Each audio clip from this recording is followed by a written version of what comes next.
யோகிராம் சரத்குமார் சட்டென்று எழுந்தார். தான் உடுத்திக் கொண்டிருந்த அந்த ஷாலை எடுத்தார், தலைப்பாகையை எடுத்தார்.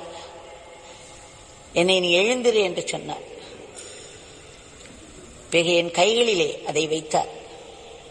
இன்றிலிருந்து நீ இதை உடுத்திக்கொள், இந்த ஷாலை நீ உடுத்திக் கொள்ள வேண்டும், இந்த தலைப்பாகையும் நீ அணிய வேண்டும் என்று சொன்னார். அன்றைக்கு குரு பூர்ணிமா தினம்.